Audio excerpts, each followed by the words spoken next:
اعوذ باللہ من الشیطان الرجیم بسم اللہ الرحمن الرحیم الحمدللہ رب العالمین وصلی اللہ علی سیدنا محمد وآلہ الطیبین الطاہرین۔ ناظرین اکرام، آپ کی خدمت میں عید سعید فطر کی تبریک پیش کرتے ہیں۔ امید کرتے ہیں کہ ماہ رمضان کی عبادتوں کے بعد یہ دن جو عید کا دن قرار دیا گیا وہ صحیح معنوں میں اور سچے معنوں میں ہمارے لیے عید کا دن ہو۔ امیر المومنین علیہ السلام نے فرمایا کہ عید کا دن روزے اور نماز کے قبول ہونے کا دن ہے، مسلین اور روزہ رکھنے والے صائمین کے لیے جزا کا دن ہے، اور ہر وہ دن جس دن انسان گناہ سے دور رہے اور شیطان کو ہرا دے وہ عید کا دن ہے۔ بے شک جس دن انسان شیطان پر غلبہ پالے اور اپنے آپ کو گناہ سے محفوظ کر لے وہ واقعاً خوشی کا دن ہونا چاہیے۔ اس عید کو عید فطر کہا جاتا ہے کیونکہ کئی وجہ تسمیاں اس کی بیان کی گئی۔ ایک تو اس میں چونکہ فطرہ دیا جاتا ہے، اس وجہ سے عید فطر کہا گیا۔ بعض کہتے ہیں عید کو عید اس لیے کہا جاتا ہے کہ یہ عود سے ہے، یعنی پلٹنے کے معنی سے ہے، یعنی انسان اپنی فطرت کی طرف پلٹ جاتا ہے۔ فطرت انسان کی اسلام ہے، انسان کی فطرت سلامتی ہے، انسان کی فطرت امن اور امان ہے، عبادت ہے اور بندگی ہے۔ چونکہ انسان سال بھر کے گناہوں میں ملوث ہو کر اپنے آپ کو بندگی سے دور کر لیتا ہے، لیکن 30 دن کے روزے، مہینے بھر کے روزے اور عبادتیں اس کو واپس اس کی فطرت کی طرف لے آتی ہیں جو بندگی ہے، جو اصل امن اور امان اور تسلیم کی شے ہے، جو اصل بندگی ہے، وہی فطرت انسانی ہے۔ چونکہ انسان 30 دن تک مسلسل عبادت کرتا ہے تو نتیجے میں اپنی فطرت کی طرف لوٹ آتا ہے۔ ہر بچہ، روایات میں ہے کہ ہر بچہ، قرآن نے بھی اس کی طرف اشارہ ہے کہ ہر بچہ اسلام پر پیدا ہوتا ہے، اس کے والدین اس کو مختلف چیزوں کی طرف راغب کر دیتے ہیں، یا اپنے بچے جو مسلمان ہیں وہ گناہ جانتے نہیں ہیں، تربیت کے نتیجے میں وہ گناہ کی طرف جاتے ہیں۔ اگر باپ جھوٹ بولنے کی ترغیب دے گا تو بالآخر بچہ ایک دن جھوٹ بولنے لگے گا۔ اسی لیے علماء اخلاق یہ بات بار بار دہراتے ہیں کہ بچے کی تربیت ہمیشہ مثبت کریں۔ بچے سے کبھی نہ کہیں کہ جھوٹ نہ بولو، بچے سے کہیں ہمیشہ سچ بولو، کیونکہ اگر آپ کہیں گے جھوٹ نہ بولو تو وہ فوراً پوچھے گا جھوٹ کسے کہتے ہیں، نتیجے میں آپ اس کو جھوٹ بولنا سکھا رہے ہوں گے۔ لہٰذا آپ اسے کہیں سچ بولو، کیونکہ سچ سب سے آسان چیز ہے، سچ بولنا کی ترغیب دیں۔ لیکن نتیجے میں ہوتا یہ ہے کہ ہم خود بچے سے جھوٹ بلواتے ہیں اور بعد میں پھر وہ جب جھوٹ بولتا ہے تو ہمیں تکلیف ہوتی ہے۔ ہزاروں بار ایسا ہوتا ہے ہمارے ساتھ کہ ہم گھر پہ ہیں لیکن کوئی آیا اور نہیں ملنا چاہ رہے ہیں تو بچے سے کہہ دیا کہ جا کے کہہ دو کہ گھر پہ والد نہیں ہیں۔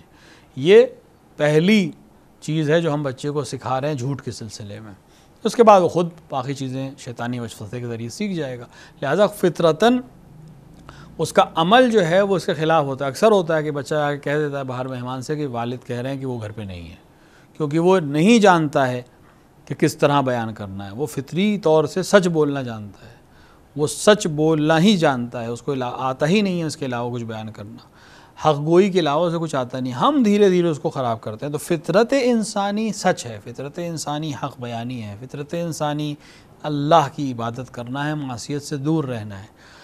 سال بھر گناہ اور مختلف چیزوں اور وسوسوں میں پڑھ کر ہم دور ہو جاتے ہیں، لیکن یہ 30 دن جو ہمیں رمضان کے ملتے ہیں ہم ایک بار پھر سے بندگی کی طرف لوٹتے ہیں۔ تو اس 30 دن کی تمرین کے نتیجے میں ہم عود کرتے ہیں، پلٹتے ہیں اپنی فطرت کی طرف جو سچائی کی ہے، جو امن کی ہے، جو تسلیم ہے، جو بندگی ہے۔ لہٰذا یہ دن عید کا دن ہے۔ عید کے معنی، عود کے معنی سے جن علماء نے لیے ہیں وہ اسی معنی میں لیے کہ انسان اپنی فطرت کی طرف پلٹتا ہے، لہٰذا عید کا دن ہے۔ اور معنوی لحاظ سے بھی جب ہم 30 دن محنت کرنے کے بعد نتیجے کی طرف آتے ہیں، انعام کے لیے آتے ہیں، جس کی راہ میں ہم نے سب کچھ کیا اس سے لینے آتے ہیں، تو بہرحال وہ ایک خوشی کا دن ہے۔ جس طرح کوئی بچہ محنت کرتا ہے، ایگزام دیتا ہے، تو جس دن ایگزام کا رزلٹ لینے جاتا ہے وہ اس کے لیے خوشی کا دن ہوتا ہے کہ اس کے نمبرز اچھے آئے ہیں، اس نے صحیح سے ایگزام دیا، اس نے صحیح سے پڑھائی کی، تو وہ جو خوشی اس کو انعام ملنے کی ہوتی ہے، کامیابی کی ہوتی ہے، وہی خوشی اس انسان کو ہونی چاہیے جس نے 30 دن روزے رکھے، نمازیں پڑھیں، عبادت میں گزارا، کہ آج ہمیں ہمارا نتیجہ مل رہا ہے اپنی عبادت کا جو ہم نے 30 دن کیا، اور وہ نتیجہ بندگی ہے اور وہ نتیجہ خدا کی خوشنودی ہے۔ عید کئی معنوں میں اور بھی معنی رکھ لیتی ہے، یعنی کئی اور ابعاد سے، کئی اور زاویوں سے، کئی اور طریقے سے ہم عید کو دیکھ سکتے ہیں۔ ایک پہلو تو یہی ہو گیا کہ جس نے محنت کی ہے اس کے نتیجہ اس کے سامنے ہے، انعام اس کے سامنے ہے، اس لحاظ سے بھی عید کا دن ہے۔ ایک اس لحاظ سے ہے کہ سماجی ویلیوز کو اوپر لانے کے لیے اسلام نے ایک چیز رکھی ہے کہ سماج اکٹھا چلے، اور اس کے لیے اس نے مختلف چیزیں کا انتظام کیا ہے کہ سماج ایک ہو کے چلے۔ جیسے مسجد میں نماز جماعت کے سلسلے میں اتنی احادیث اور اتنی تاکید، وہ صرف اسی لیے ہے کہ جب ایک مسجد ہے اور اس کے اندر اہل محل آ کے جمع ہوں گے ہر دن نماز کے لیے، تو ایک دوسرے کو جانیں گے، ایک دوسرے کو پہچانیں گے، ایک دوسرے کا دکھ و درد و خوشی سب ان کو معلوم ہو جائے گی۔ آپ مسجد میں ہیں، ہم ہر دن اگر مسجد جانے والا کوئی شخص ہے تو آپ جب اس کو نہیں دیکھتے ہیں تو بالآخر آپ کو اندر وسوسہ ہوگا کہ وہ کیوں نہیں آیا ہے۔ نتیجے میں آپ اس کے احوال پرسی کریں گے، اگر بیمار ہے تو آپ کو پتہ چل جائے گا بیمار ہے، اگر اس کو مدد کی ضرورت ہے تو آپ کو پتہ چل جائے گا اس کو مدد کی ضرورت ہے۔ تو جماعت صرف اس لیے نہیں ہے کہ ہم نماز پڑھیں، جماعت اس لیے کہ ہم ایک دوسرے کے ساتھ آشنا ہوں، کہ نتیجے میں ایک سماج کی طرح رہیں۔ اسی طرح جمعے کا قیام کہ شہر بھر کے لوگ جمع ہوں اور ہر ہفتے جمع ہوں، ان کو خبر ملے، پوری دنیا میں مسلمانوں کی خبر ایک دوسرے کو دی جائے، کیونکہ جمعے خطبے کا ایک ہدف یہی ہے۔ اسی طرح عید کہ سال میں ایک اجتماع ایسا ہو جو عظیم ہو، جمعے سے بھی عظیم ہو۔ عام طور سے اسی لیے پورا شہر اکٹھا ہوتا ہے، آس پاس کے لوگ بھی اکٹھا ہو جاتے ہیں عید میں۔ خوشی منائیں، مل کر منائیں، ایک دوسرے کی احوال پرسی کریں۔ عید کا دن خوشی کا دن ہے تو سب کے ساتھ مل کر، اس لحاظ سے ایک دوسرے کے ساتھ اکٹھا ہونے کی ترغیب بھی عید ہے۔ ساتھ ہی ساتھ فطرے کا حکم دے دیا گیا۔ یہ فطرہ سماج کے اندر جو طبقاتی فرق ہے اس کو ختم کرنے کے لیے، اگر ہم صحیح سے اسلامی اکنامکس کے اوپر، اسلامی حکم کے اوپر عمل کریں تو واقعاً طبقاتی جو پریشانیاں ہیں وہ ختم ہو جائیں۔ مسئلہ ہمارے ساتھ یہ ہوتا ہے کہ ہم بعض اسلامی احکام کو مانتے ہیں اور بعض اسلامی احکام پر کسی بھی وجہ سے عمل نہیں کرتے ہیں، کہ نتیجے میں وہ چیزیں سامنے آتی ہیں جو اسلامی سماج میں اور معاشرے میں نہیں ہونی چاہیے۔ اگر ہم اس طرح عمل کریں جس طرح اقتصاد اسلامی ہمیں جواز دیتا ہے عمل کرنے کا، تو واقعاً طبقاتی پریشانیاں ختم ہو جائیں۔ قرض کے ذریعے جو لوگ مسلسل ایک طبقہ دبتا چلا جا رہا ہے، دوسرا طبقہ اٹھتا چلا جا رہا ہے، یہ وہ قرض ہے جو اسلامی نہیں ہے۔ لیکن اگر قرض الحسنہ اور اسلام کا بتائے ہوئے قرض کے اوپر عمل کیا جائے اور طریقہ کار پہ عمل کیا جائے تو یہ طبقہ اور یہ گیپ جو آپس میں ہے یہ ختم ہو جائے۔ اسی طرح فطرہ دینے کا حکم دیا گیا عید کی نماز سے پہلے، تاکہ لوگوں تک وہ چیزیں پہنچ جائیں جو عید کے دن ان کو مدد کر سکیں، اور وہ بھی عید اسی طرح منا سکیں جس طرح دوسرے عید منا رہے ہیں۔ ایک دوسرے کی احوال پرسی کرنا، شیرینی دینا، گلے ملنا، لوگوں تک مدد پہنچانا، سب مل کر نماز پڑھنا، یہ سب ایک سماج کو ایک جگہ متحد اور ایک مقام پر لانے کی کوشش ہے، اور اسی کے لیے حکم دیا جا رہا ہے، تاکہ عید صحیح معنوں میں تبھی ہے جب سب مل کر عید منائیں۔ اسی طرح اگر آپ عید منا رہے ہیں تو اس بات کا بہت زیادہ خیال رکھیں کہ آپ کے آس پاس کوئی ایسا گھر نہ ہو کہ جس کے اندر کسی بھی وجہ سے عید نہ منائی جا رہی ہو۔ اتنے نادار لوگ اگر آپ کے آس پاس ہیں جن کے پاس پہننے کو لباس نہیں ہے اور آپ اپنے گھر میں بچوں کے لیے لباس لے کے آ رہے ہیں، تو عند الرسول آپ مسئول ہیں، عند اللہ آپ مسئول ہیں کہ آپ اپنے بچوں کے لیے لباس لا رہے ہیں لیکن اپنے پڑوسی کے لیے کوئی چیز فراہم نہیں کر رہے ہیں۔ کل آج جب عید کے دن دونوں گھر کے بچے نکلیں گے اور ایک اچھے لباس میں ہو، دوسرے کے پاس وہی پرانا لباس ہو، تو بہرحال ایک طبقے کی جو فرق ہے وہ نظر آنے لگے گا۔ اسلام اس چیز کو پسند نہیں کرتا۔ رسول اکرم نے فرمایا کہ جو مسلمان دوسرے مسلمان سے غافل ہو میری امت میں سے نہیں ہے۔ لہٰذا امور مسلمین میں سے ایک امور یہی ہے کہ اگر تمہارے پاس ہے اور بغل والے کے پاس نہیں ہے تو اس کو بھی اس طرح شہیم اور شریک کر لو کہ وہ بھی خوشی منا سکے۔ فطرہ ہے، دیگر زکوٰۃ ہے اور دیگر صدقات ہیں، تمام چیزیں اسی لیے ہیں کہ سماج ایک پارچہ ہو کر ایک ساتھ ہو کر چلے، تاکہ یہ سماجی طبقہ بندی ختم ہو اور ایک متحد محاذ بنا کر ہم چلیں۔ اسی طرح شعائر اسلامی کی تعظیم کا دن ہے۔ وَمَن يُعَظِّمْ شَعَائِرَ اللَّهِ فَإِنَّهَا مِن تَقْوَى الْقُلُوبِ، جو بھی شاعر الہی کی تعظیم کرتا ہے دراصل وہ اپنے ہی پاکیزہ دل کی علامت کو بیان کرتا ہے۔ اللہ تکبیریں جو روایات میں ہیں، جو مفاتیح الجنان اور دیگر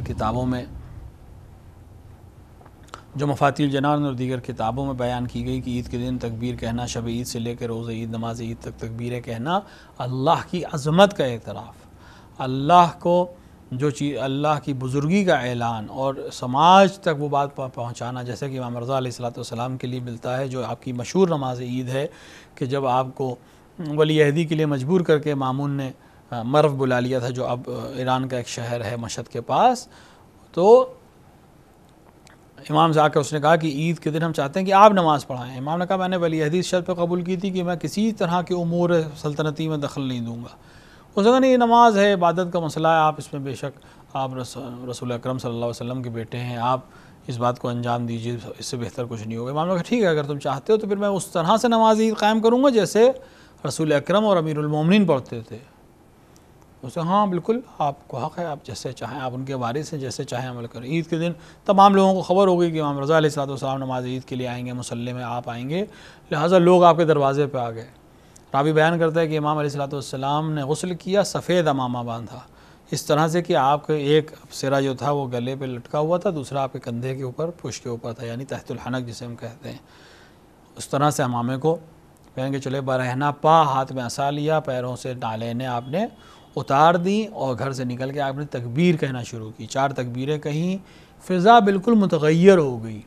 جب امام کو لوگوں نے برہنہ پا دیکھا اور ننگے پیر مسجد کی طرف پیدل جاتے ہوئے دیکھا تو جو سوار اور فوجی جو وہاں جمع تھے ولی عہد کے حساب سے جانے کے لیے، جس طرح انہوں نے حکومت کے لوگوں کو جاتے دیکھا تھا، بادشاہوں کو جاتے دیکھا تھا ہمیشہ، اس لحاظ سے وہ آئے تھے۔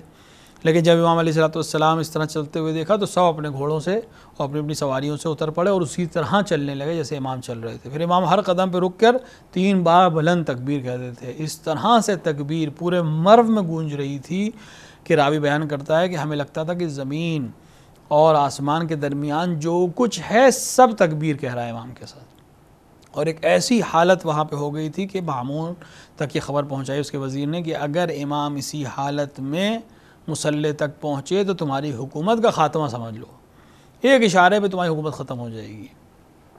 لہٰذا مامون نے فوراً اپنی سیاست کو سے کام لیا، فوراً ایک امام تک ایک قاصد کو بھیجا کہ آپ نے زحمت کی یہاں تک آپ آئے، لیکن نماز کو سے آپ معاف رکھیے، آپ نماز نہ پڑھائیے۔ امام نے اپنی نالین طلب کی، نالین پہنی، سواری پہ سوار ہوئے، واپس چلے گئے۔ لیکن امام کا یہ عمل عظمت عید کو، اہل بیت علیہ السلام کی سیرت کو بیان کرتا ہے کہ عید اس طرح سے منائی جاتی ہے، پیغمبر کس طرح سے عید مناتے تھے، اور امام کی معنوی طاقت دنیا کی مادی طاقت سے کتنی زیادہ وسیع تھی اور کتنی زیادہ طاقتور تھی کہ وہ مادی طاقتوں پر ناز کرنے والا بادشاہ ڈر گیا اور گھبرا گیا کہ صرف یہ تکبیریں میری حکومت کو لرزہ کر سکتی ہیں، صرف یہ تکبیریں، اگر صحیح معنی میں کوئی خدا کو بزرگ مانتا ہے اور اس کے بعد تکبیر کہتا ہے تو اس کے اندر یہی ہیبت ہونی چاہیے جو امام رضا علیہ السلام اور ان کے ساتھیوں نے وہاں برپا کی تھی۔ لہٰذا وہ خوفزدہ ہو گیا اور اس نے امام سے واپس جانے کی گزارش کی اور امام بھی واپس چلے گئے، کیونکہ امام کو مقصد نماز پڑھنا نہیں تھا وہاں پر، کیونکہ امام کو وہاں پہ نماز پڑھانا اس کو شریعت بخشتا ہے، امام نہیں چاہتے تھے کہ اس کو شریعت ملے اور اس کو ایک طرح سے ہماری طرف سے اجازت مل جائے کہ اس کی حکومت صحیح ہے۔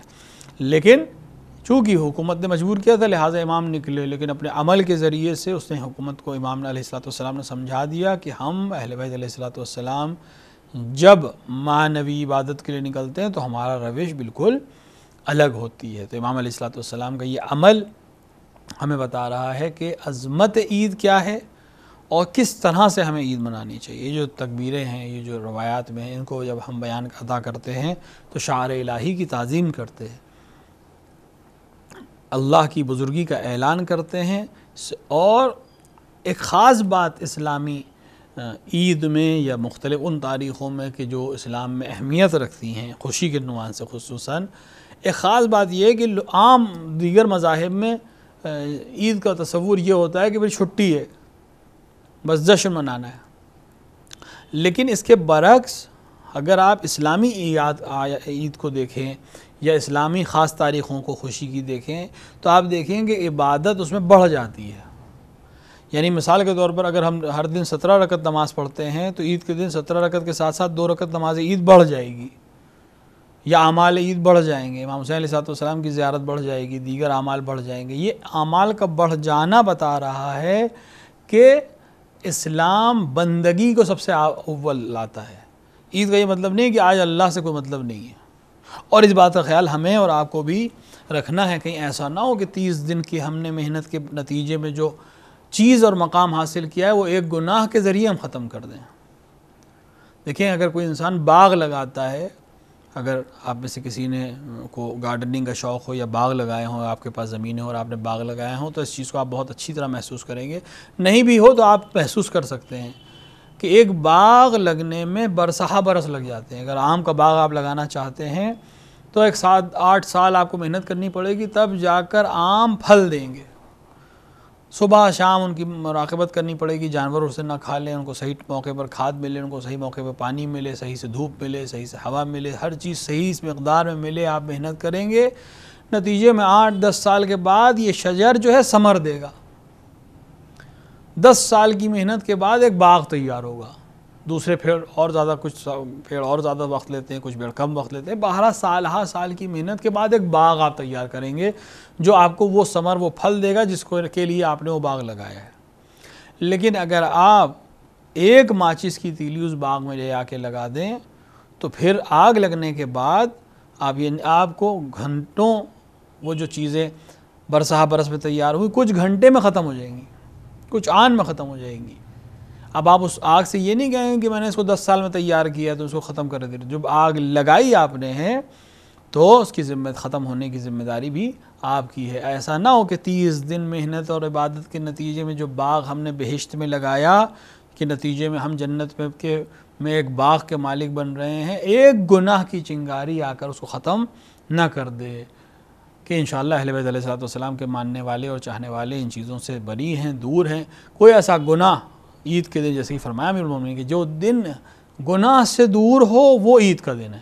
تو پھر جو دن عید اللہ نے قرار دیا اس دن ہم کیسے علیاذ باللہ گناہ کی طرف جا سکتے ہیں؟ لہٰذا ہم نے 30 دن مشقت اسی لیے کی ہے کہ ہم آئندہ سال، جو سال آ رہا ہے عید کے بعد سے پورا سال اگلے رمضان تک، ہم اپنے آپ کو گناہوں سے دور کر سکیں. یہ ہم نے 30 دن ایکسرسائز ہی اسی لیے کی کہ پورے اگلے سال ہم محفوظ رہیں گناہ سے. تو کہیں عید کے دن ہم پھر سے واپس اس کردار کی طرف نہ پلٹ جائیں جو رمضان آنے سے پہلے تھا. اگر ہمارے کردار میں تبدیلی آ گئی ہے تو کوشش کریں کہ وہ کردار ویسے ہی رہے جیسا کہ ہم نے رمضان میں محنت کر کے بنایا ہے، تاکہ ہم اس باغ کے ثمر سے استفادہ کر سکیں جو ہم نے محنت کے ذریعے سے لگایا ہے، اور اس کے ثمر کو ہم چکھ سکیں اور دوسروں تک اس کے فائدے پہنچا سکیں. عید کا دن عبادت کا دن، عید کا دن اعمال کا دن، لوگوں سے ملنے کا دن، ایک دوسرے کے ساتھ خوشی منانے کا دن. ان تمام خوشیوں میں اہل بیت علیہ السلام کی خوشی کو سب سے مقدم رکھا جائے. تمام خوشیاں تبھی ہیں جب امام زمانہ عجل اللہ تعالیٰ فرجہ الشریف ظہور کریں. عید کی اصل سعادت تبھی ہے جب امام علیہ السلام آ کر ہمیں تبریک عید دیں.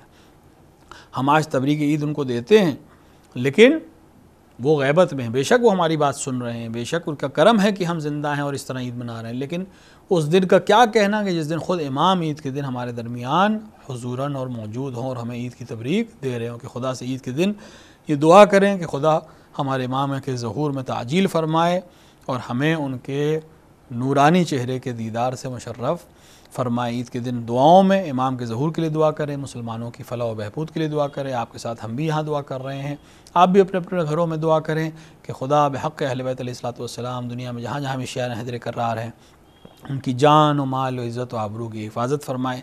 علماء اعلام مراجع کرام کا سایہ ہمارے سروں پر محفوظ رکھے. اتباعِ عالیات حسن عراق اور شام کی حفاظت فرمائے. اور سب سے اہم دعا امام زمانہ عجل اللہ تعالیٰ فرجہ الشریف کے ظہور میں تعجیل فرمائے. اندر ظہور اپنے امام کو پہچاننے اور ان کی نصرت کرنے کی توفیق عطا فرمائے. وصلی اللہ علی سیدنا محمد وآلہ الطیبین الطاہرین. وصلی اللہ علی سیدنا محمد وآلہ الطیبین الطاہرین.